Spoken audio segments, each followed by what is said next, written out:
கர்த்தர் இந்த நாளை தந்தபடியினால நான் கர்த்தருக்கு நன்றி செலுத்துகிறேன். இந்த மாதத்தில் 3வது வாரத்திலும் அவருடைய வார்த்தையை பேசும்படியாக கர்த்தர் என்னை பலப்படுத்தினபடியால் நான் கர்த்தருக்கு நன்றி செலுத்துகிறேன். ஹல்லேலூயா.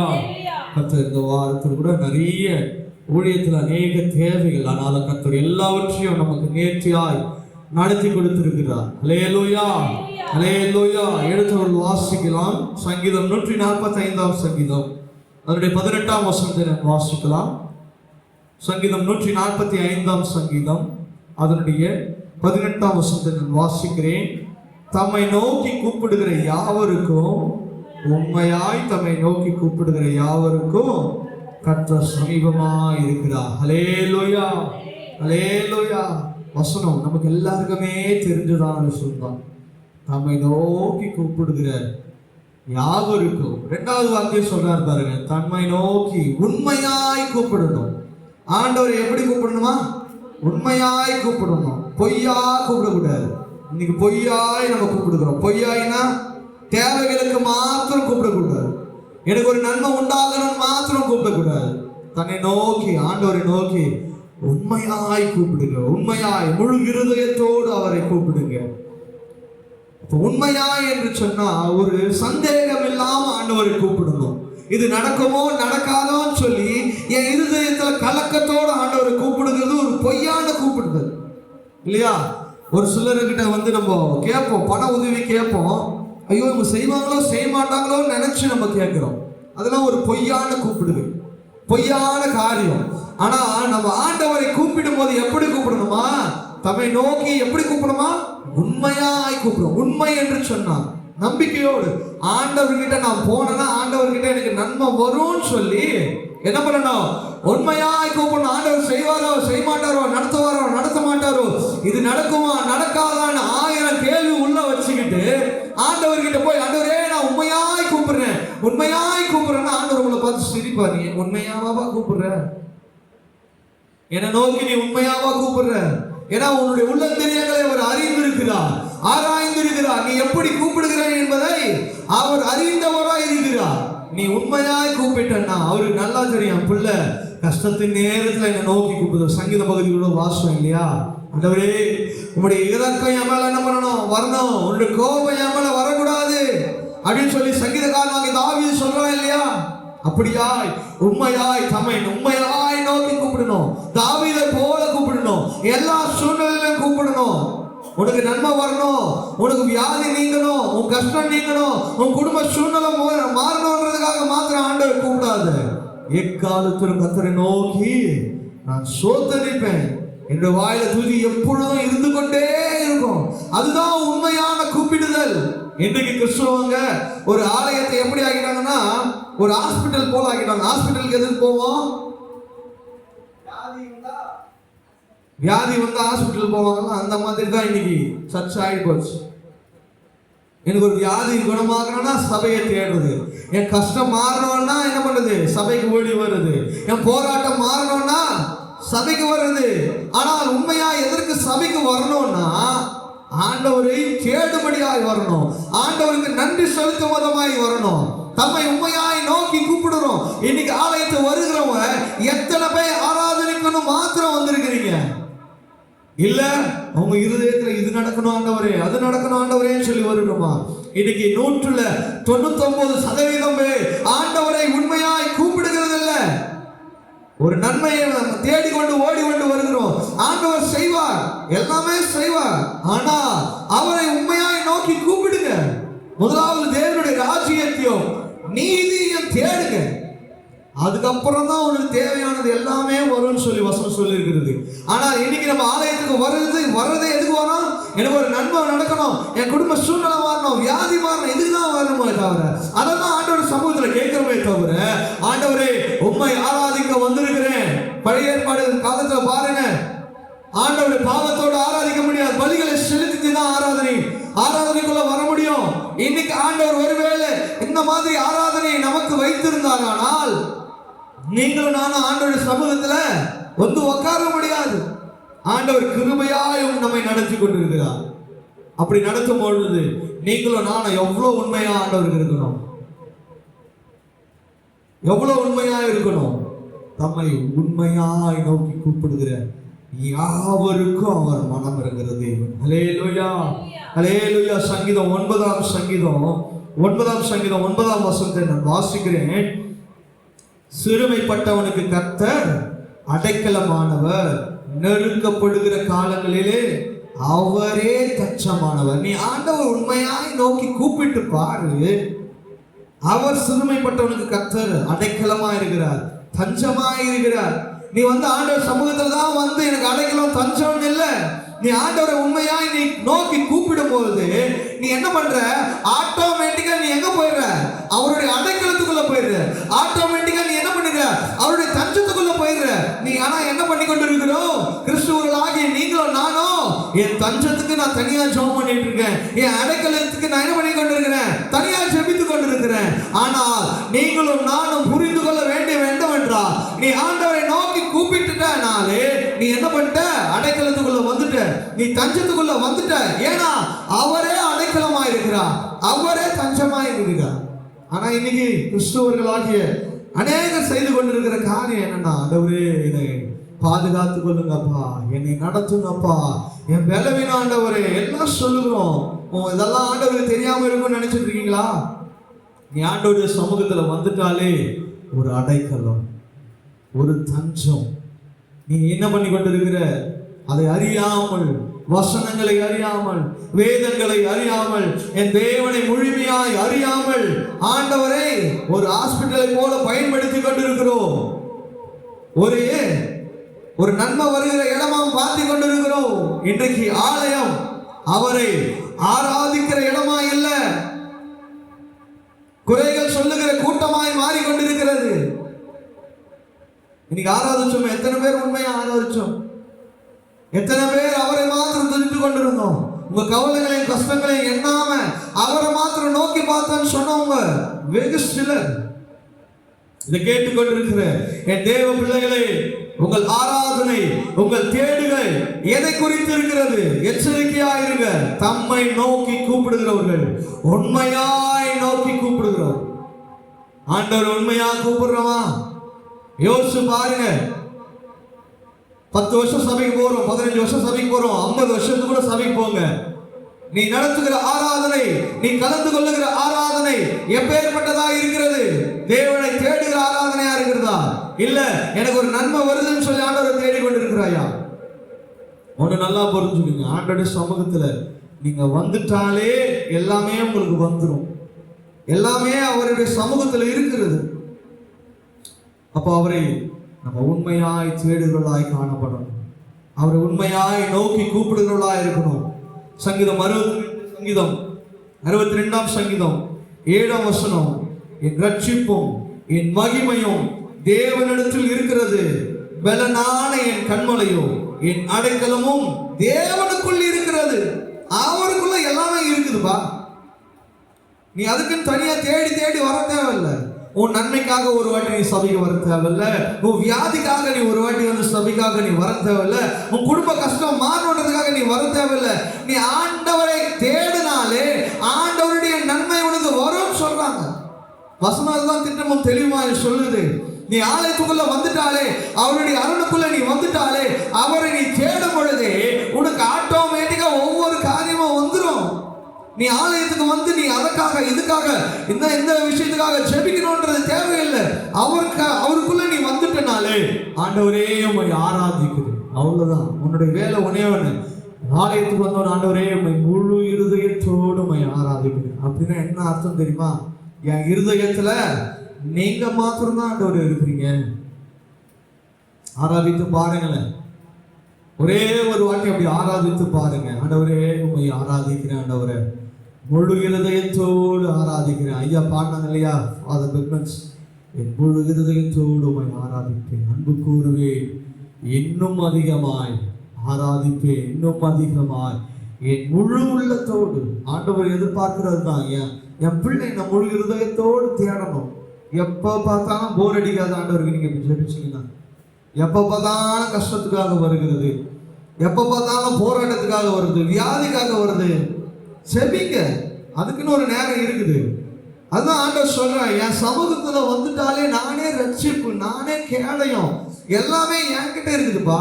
நீ அதுக்காக தனியாலாம் நீ என்ன பண்ணாத, செபிக்காது. என் சமூகத்துல வந்துட்டியா நான் எல்லாத்தையும் பார்த்துப்பேன். நீ ஒன்னே ஒன்று பண்ணணும், எல்லாவற்றையும் என்கிட்ட சரண்டர் பண்ணிடு, என்ன மாத்திரம் ஆராதி. இதை கேட்டுக்கொண்டிருக்கிற என் தேவ பிள்ளைகளே, உங்க சபைகளிலும் இப்படி ஆராதனையை நடத்துங்க.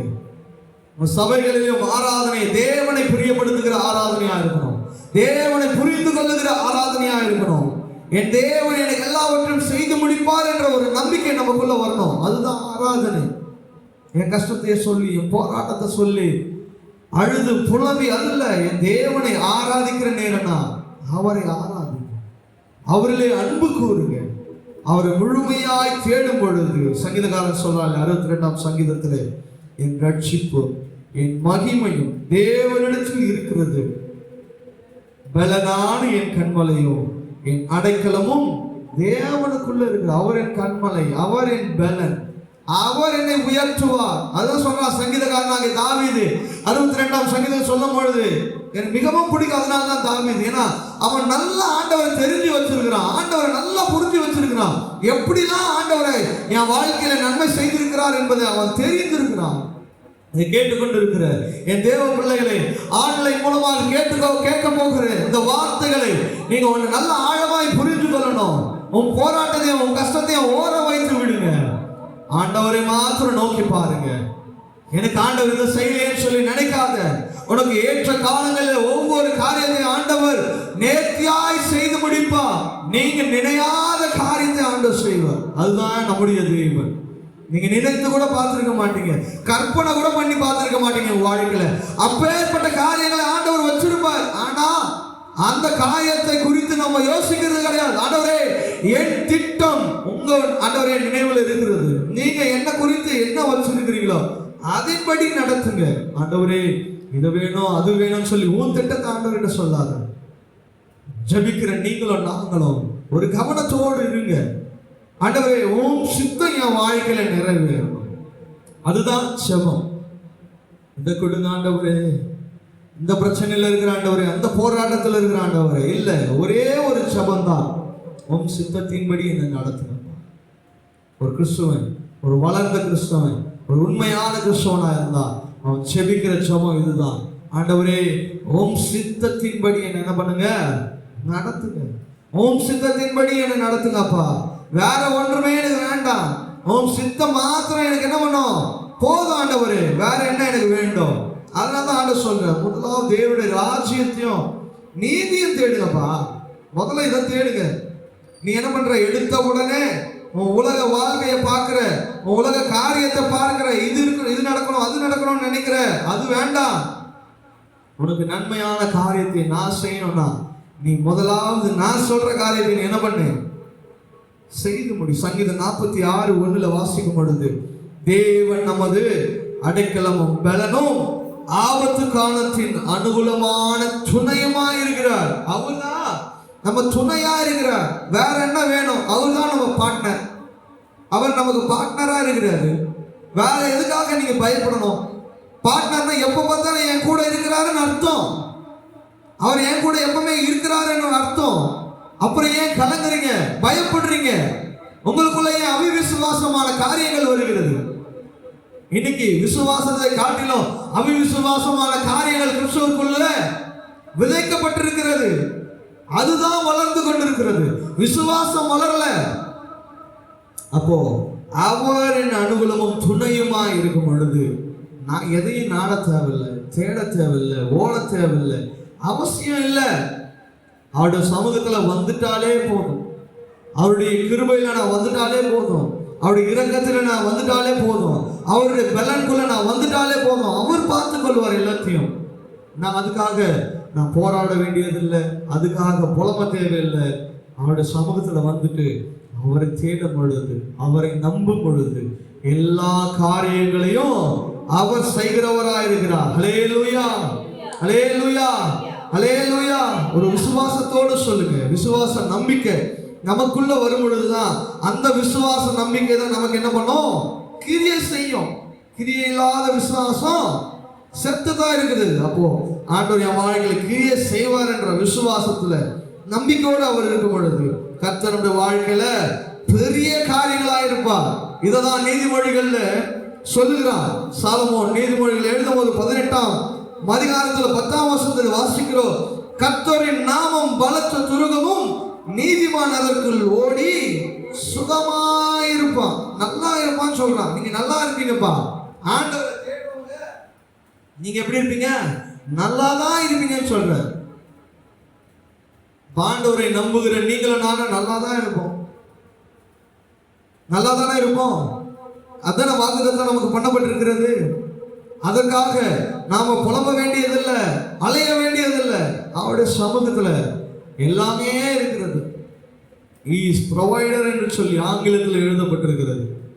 அவர் எல்லாவற்றையும் தருகிறவராயிருக்கிறார், நடத்துகிறவராயிருக்கிறார், நம்மளை கண்மலையாக வைத்திருக்கிறார், துணையாயிருக்கிறார், எல்லாமே நமக்காயிருக்கிறார், எல்லாவற்றையும் நமக்கு செய்து முடித்தவராயிருக்கிறார் கல்வாரி சிலுவையிலே. அதை நீங்களும் நானும் விசுவாசிக்கணும், நம்பணும். ஒரு சில காரியங்கள் தாமதமாகுதா, ஆண்டோட சமூகத்துல நன்றி சொல்லுங்க. ஏசப்பா இந்த காரியங்கள் தாமதமாகுது, நன்றி ஆண்டவரே. அதான் அப்போஸ்தலனாகிய பவுல் ரோமருக்கு எழுதும்போது சொல்றார், 8ஆம் அதிகாரம் 32ஆம் வசனத்தை நீங்கள் வாசித்தீர்களானால், அவர் சொந்த குமாரன் என்று பாராமல் அவருடைய ஜீவனையே நமக்கு கல்வாரி சிலுவையிலே கொடுத்தது நிமித்தமாக மற்ற எல்லாவற்றையும் நமக்கு அருளாதிருப்பது எப்படி? அவர் ஜீவனையே உனக்காக எனக்காக கொடுத்துட்டாரு. இந்த உலகத்தில் இருக்கிற காரியங்களை கொடுக்க மாட்டாரா? உனக்கு தேவையான காரியத்தை கொடுக்க மாட்டாரா? நீ நடந்தும் போது உனக்கு சைக்கிள் வேணும்னு சொல்லி ஆண்டவர் சைக்கிள் கொடுத்தாரு. சைக்கிள் இனிமே என் பிள்ளை ஓட்ட முடியாதுன்னு சொல்லி உனக்கு பைக்கை கொடுத்தாரு. அப்போ உனக்கு கார் தேவைப்படும் போது என்ன பண்ணுவாரு? காரை கொடுப்பார். உனக்கு தேவை வரும்போது தான் ஆண்டவர் கொடுப்பார். என் பிள்ளைக்கு எப்போ கொடுக்கணும்னு சொல்லி ஆண்டவருக்கு தெரியும். நீ புலம்ப வேண்டியதில்லை, அவசியமா அலைய வேண்டிய காரியங்கள் இல்லை, நீ லோனுக்காக அலைய வேண்டிய அவசியம் இல்லை. உன் தேவை வரும்போது ஆண்டவர் பூர்த்தியான காரியங்கள், பூரணமான காரியங்கள், நன்மையான காரியங்கள் உங்களை தேடி வரும். அல்லேலூயா. விசுவாசிக்கிறவங்க அல்லேலூயா சொல்லமா? அல்லேலூயா. அப்ப என் காரியங்களை வாய்க்க செய்கிறவர் அவர். இன்னைக்கு ஆண்டவர் உங்களுக்கும் எனக்கும் ஞாபகப்படுத்துகிற காரியம் அதுதான். இந்த ஞாபகப்படுத்துகிற இந்த 4 காரியங்களை நான் சொல்ல ஆசைப்படுகிறேன் சுருக்கமா. இன்னும் நமக்கு ஒரு 10 நிமிடம் இருக்கிறது. இந்த 10 நிமிடத்தில் ஆண்டவர் இன்றைக்கு இந்த ஆராதனை வேளையில நமக்கு ஞாபகப்படுத்துகிறதான காரியம் ஒரு 4 காரியங்களை நான் வாசிக்க விரும்புகிறேன். அப்போஸ்தலனாகிய பவுல் 8ஆம் அதிகாரம், ரோமருக்கு எழுதின நிருபம் 8ஆம் அதிகாரம் அதனுடைய 31ஆம் வசனத்தை நாம் வாசிக்க கேட்போம்.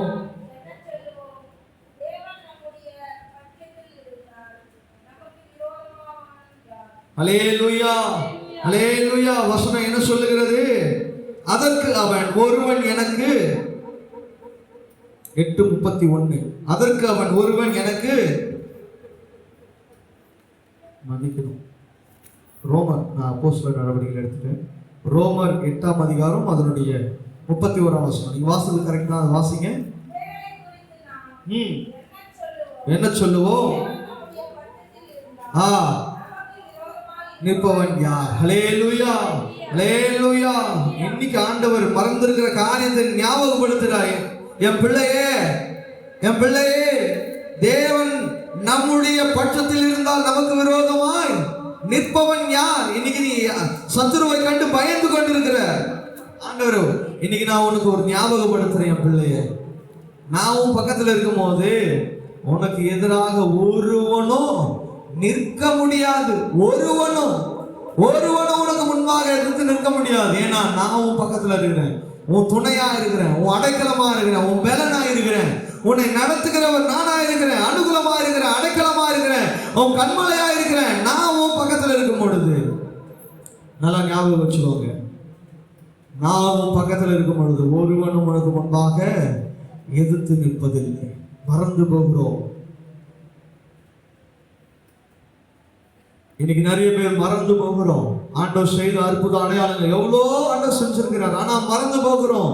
ஆண்டவரை பார்த்து கேட்கிறோம், வல்லமை இல்லை ஆண்டவரே, உனக்கு கிருபை இல்லை ஆண்டவரே.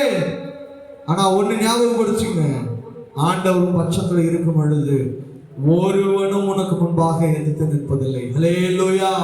ஹல்லேலூயா, ஹல்லேலூயா. இதை கேட்டுக்கொண்டிருக்கிற என் தேவ ஜனமே, ஆண்டவர் உன் பட்சத்தில் இருக்கிறார். ஆண்டவர் உனக்கு துணையா இருக்கிறார். நீ சங்கீத பகுதிகளோடு கேட்டோம் இல்லையா? தானியேலோடு ஆண்டவர் இருந்தது நிமித்தமாக அந்த சிங்க கெபியிலிருந்து ஆண்டவர் என்னை காப்பாற்றினார். எரிகிற அக்கினியிலிருந்து அவரை காப்பாற்றினார். ஆண்டவர் உன்னோடு இருப்பாரானால் தாவீதை எப்படி உயர்த்தினாரோ, தானியேலை எப்படி உயர்த்தினாரோ, உன்னையும் என்னையும் உயர்த்த அவர் வல்லவராய் இருக்கிறார். நாம நினைவு கூறணும், நினைவு கூறுங்க. மறந்து போயிருக்கிற விஷயங்கள் எல்லாம் நினைவு கூறுங்க.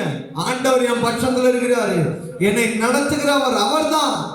அவர் என் கூட இருக்கும் பொழுது நிச்சயமாகவே என்ன பண்ணுவாரு? அவர் என்னை நடத்த வல்லவராய் இருக்கிறார்.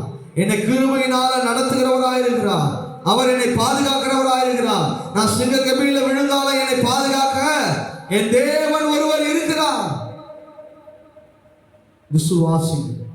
முதலாவது காரியம், உனக்கு எதிராக எழும்பி யார் வந்தாலும் ஆண்டவர் இருக்கிறார் என்பதை நம்புங்க. ஹல்லேலூயா, ஹல்லேலூயா. என்ன காரியங்கள் ஆனாலும் சரி, உனக்கு முன்பாக எழும்புகிற காரியங்கள் வந்தாலும் சரி, செங்கடல் வந்தாலும் சரி, எரிகோவின் கோட்டை வந்தாலும் சரி, பார்வோனுடைய சேனை வந்தாலும் சரி, என்ன காரியங்கள் உனக்கு எதிரிட்டு வந்தாலும் என் தேவன் எல்லாவற்றையும் மாற்ற வல்லவராய் இருக்கிறார் என்பதை மறந்து போகாதீங்க. இன்னைக்கு ஒரு மறதி நமக்கு ஒரு வியாதியா போச்சு. ஆண்டவர் செய்கிற அற்புத அடையாளங்களை மறந்து போய் கொண்டிருக்கிறோம் கிறிஸ்துவர் வாழ்க்கையில. மறந்து போகாதீங்க, கர்த்தர் உங்களோடு என்னோடும் இருக்கிறார். ஹல்லேலூயா. இரண்டாவது, நீங்களும் நானும் மறக்க கூடாத விஷயம், சங்கீதம் 147 சங்கீதம் 5 வசனம். நம்முடைய ஆண்டவர் பெரியவரும் மகா பலனுள்ளவருமாய் இருக்கிறார். அவருடைய அறிவு அளவில்லாதது. அவர் எனக்கு எல்லாவற்றையும் செய்ய அவருக்கு இருக்குப்பா.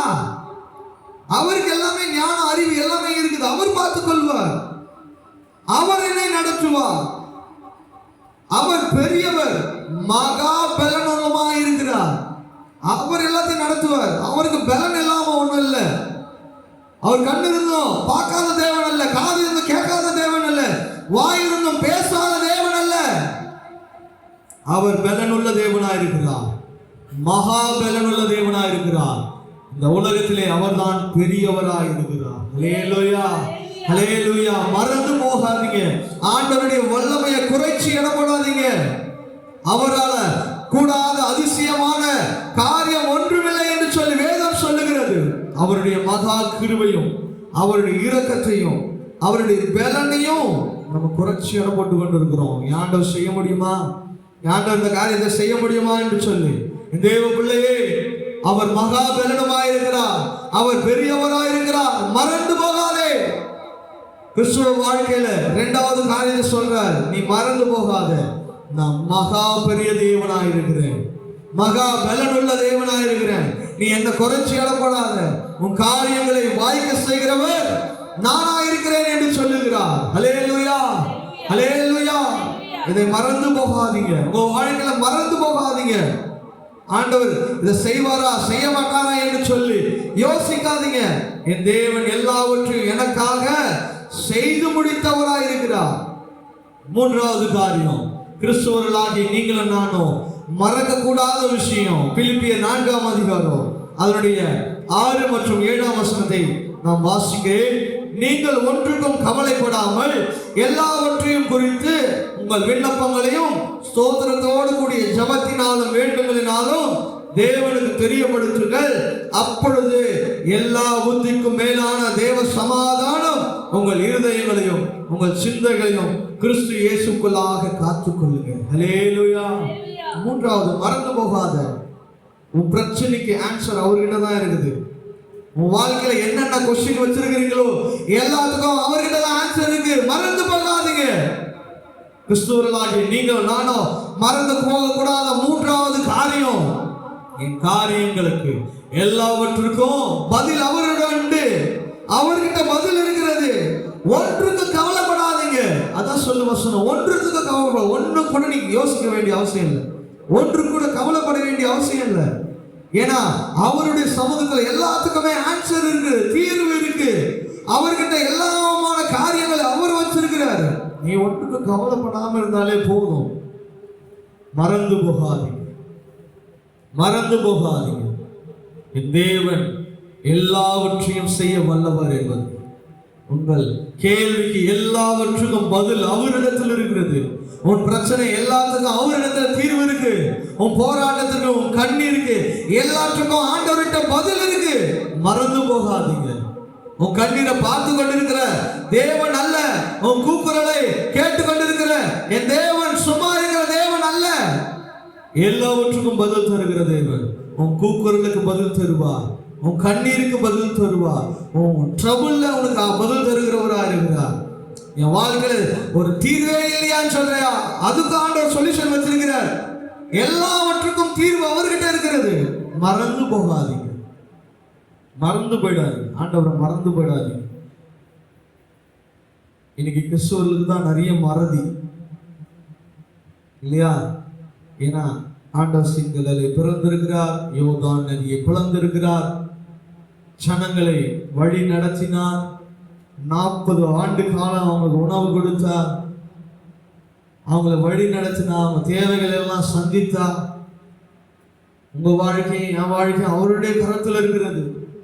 மறந்து போகாதீங்க, மறந்து போகாதீங்க.